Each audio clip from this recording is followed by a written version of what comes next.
Everyone, welcome to my channel. आज हम discuss करते हैं रिसर्च डिज़ाइन के बारे में।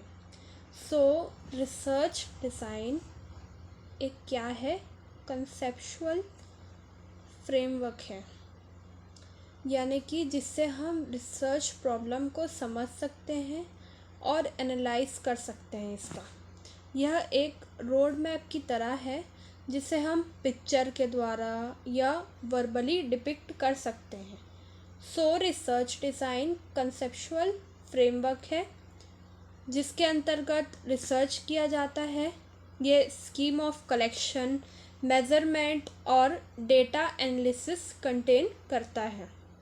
अब है कि रिसर्च डिज़ाइन में इन तरह के क्वेश्चन के आंसर मिलते हैं, जिसमें फर्स्ट है कि स्टडी का पर्पस क्या है, where will the research be carried out, research कहाँ किया जाएगा, किस टाइप का डेटा ज़रूरी है, सैम्पल डिज़ाइन क्या होगा, डेटा को एनालाइज कैसे किया जाएगा, किस स्टाइल से रिपोर्ट तैयार किया जाए। तो ये सारे क्वेश्चंस हैं। अब इस रिसर्च डिज़ाइन के हम क्या सब पार्ट्स देखते हैं। नंबर 1 है सैम्पलिंग डिज़ाइन। यह दिए गए रिसर्च के लिए ऑब्जर्व की जाने वाली आइटम्स के सिलेक्शन की मेथड से रिलेट करता है। देन सेकंड आता है ऑब्जर्वेशन डिज़ाइन। यह उन कंडीशंस या शर्तें से डील करता है जिनके अंडर ऑब्जर्वेशन किया जाना है। थर्ड है स्टैटिस्टिकल डिज़ाइन। ये बेसिकली क्वेश्चंस से रिलेट करता है, जैसे कि कितनी बार ऑब्जर्व किया जाना चाहिए और कलेक्ट की गई इंफॉर्मेशन या डेटा के एनालाइज कैसे किया जाना चाहिए। तो ये सब चीज़ से ये रिलेट करता है। अब फोर्थ आता है हमारा ऑपरेशनल डिज़ाइन। यह उन टेक्निक से डील करता है जिनके द्वारा सैम्पलिंग, स्टैटिस्टिकल और ऑब्जर्वेशन डिज़ाइन में स्पेसिफिक प्रोसीजर, एक विशेष प्रक्रिया को पूरा किया जा सकता है। और इसके फीचर्स हैं कि number 1, research design research question का क्लियर स्टेटमेंट देता है। सेकंड है, इसका ये भी फीचर है कि मेथड और टेक्निक के द्वारा इंफॉर्मेशन गैदर करता है ये। थर्ड है, पॉपुलेशन के किस सेगमेंट या वर्ग का स्टडी किया जाना है। फोर्थ है, डेटा प्रोसेसिंग और एनालिसिस के मेथड्स भी बताता है ये। अब क्लायड सेल्टिस के शब्दों में अगर देखा जाए तो एक रिसर्च डिज़ाइन क्या है? डेटा के एनालिसिस और कलेक्शन के लिए कंडीशन की इस तरह से व्यवस्था है, यानी कि इन अ मैनर, ठीक है, इन अ मैनर डैट उसका क्या करता है, ये एम या प्रोसीजर है उसका कि वो इकोनॉमी के साथ साथ रिसर्च की रिलेवेंस को कंबाइन करना है, ये उसका एम है। ठीक है, रेलेवेंस का मतलब क्या होता है? रियलिटी।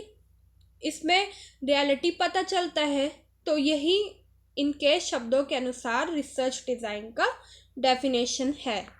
उसके बाद आता है सिग्निफिकेंस ऑफ रिसर्च डिज़ाइन, जिसमें फर्स्ट पॉइंट है रिसर्च डिज़ाइन अलग अलग रिसर्च ऑपरेशन को स्मूदन या इजी करके रिसर्च प्रोसेस को एफिशिएंट यानी कुशल बनाता है। स्मूदन मतलब क्या होता है? इजी करना। ठीक है।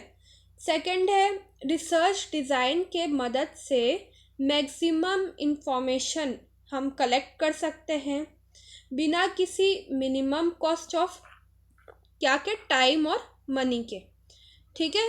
थर्ड पॉइंट आता है रिसर्च डिज़ाइन रिसर्च वर्क के ऑब्जेक्टिव और प्रोसेस के बीच बेहतर कोऑर्डिनेशन की क्या करता है? सुविधा देता है, फैसिलिटेट करता है।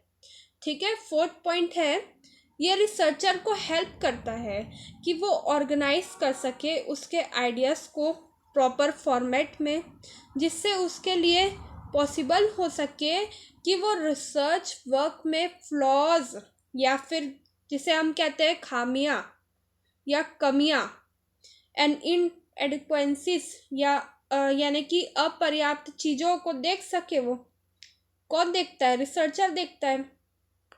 अब आता है fifth point, research design help करता है स्मूथ कंपैरिजन करने में रिसर्च वर्क में किसी दूसरे स्कॉलर्स के द्वारा, क्योंकि ये इजियर बन जाता है उनके लिए कमेंट करने में या इवैल्यूएशन करने में किसी भी रिसर्च फ्रेमवर्क को।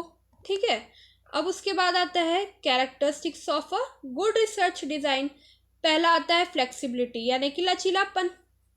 रिसर्च डिज़ाइन को बदलती सिचुएशन या सर्कमस्टेंसेस यानी कि परिस्थिति के अनुसार बदलने में कैपेबल या सक्षम होना चाहिए। कभी कभी सिचुएशन में चेंज के अनुसार रिसर्च प्रोसेस में चेंजेस को नेग्लेक्ट करना लगभग अनअवॉइडेबल है। ठीक है, जिससे हम अवॉइड नहीं कर सकते। इसलिए इन चेंजेस को एकोमोडेट यानी कि एडजस्ट बोलते हैं जिसको, उसको करने के लिए रिसर्च डिज़ाइन में फ्लेक्सिबिलिटी होना बहुत ही ज़्यादा क्या होता है, ज़रूरी होता है। सेकेंड पॉइंट है selection and definition of variables. एक अच्छा रिसर्च डिज़ाइन हमेशा अलग अलग वेरिएबल्स के सिलेक्शन के लिए जस्टिफिकेशन देता है। ठीक है, उसके बाद रिसर्च डिज़ाइन रिसर्च वर्क में यूज़ होने वाली अलग अलग वेरिएबल्स के परिभाषा या डेफिनेशन प्रोवाइड करता है और क्लासिफिकेशन कंटेन करता है अलग अलग वेरिएबल्स के लिए, जिसमें वेरिएबल क्या होता है, कांस्टेंट होता है और इसमें चेंजिंग वैल्यूज़ होते हैं। ठीक है, थर्ड है एक्यूरेसी। एक अच्छी तरह से तैयार किया गया रिसर्च डिज़ाइन हमेशा सटीक एक्यूरेट फैक्ट पर बेस्ड होता है।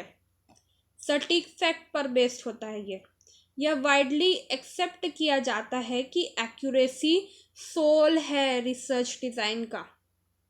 एक्यूरेसी रिसर्च वर्क की पहचान है और एक रिसर्च वर्क तभी एक्सेप्ट किया जाता है जब वह एक्यूरेट फैक्ट पर क्या हो, बेस्ड हो। फोर्थ है clear definition of concept.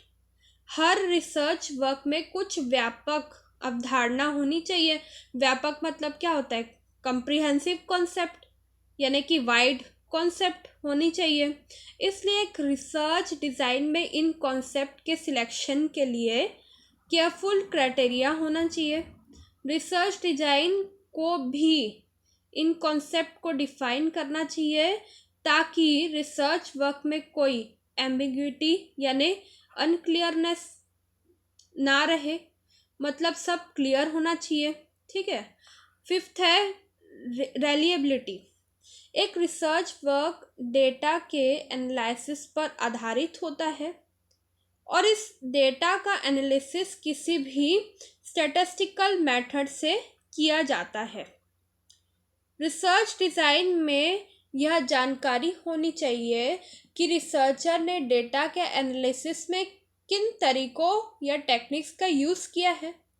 Techniques या मेथड के यूज़ करने के लिए इस तरह के क्लैरिफिकेशन यानी कि क्लैरिटी से डेटा एनालिसिस के लिए रिसर्च वर्क की रिलायबिलिटी बढ़ेगी, जिससे उसको ट्रस्ट किया जा सकेगा क्योंकि यह दूसरे रिसर्चर को रिसर्च रिजल्ट को वेरीफाई करने में सक्षम या इनेबल बनाता है। लास्ट पॉइंट है careful use of library. Library क्या करता है, एक रिसर्चर को उसके रिसर्च वर्क के लिए रिच मटेरियल प्रोवाइड करता है जो भी रिक्वायर्ड है। अब इंसान कहाँ जाएगा अच्छी अच्छी किताबें पढ़ने के लिए, लाइब्रेरी में तो जाएगा। तो रिसर्चर के साथ भी वैसे ही होता है। तो एक रिसर्चर को लाइब्रेरी में पाए जाने वाली जर्नल्स में पब्लिश अलग अलग मटेरियल का यूज़ करना चाहिए। सोशल साइंस रिसर्च में एक रिसर्चर को उभरते रिसर्च एरियाज़ का स्टडी करना होता है और उसे इसका अंदाज़ा तभी हो सकता है जब वह लाइब्रेरी में मिलने वाली मटेरियल का केयरफुली यूज़ करता है। So thank you for watching my video. आपके इसके नोट्स मिल जाएंगे मेरे टेलीग्राम चैनल पर, जो लिंक मैंने डिस्क्रिप्शन में डाल दिया है।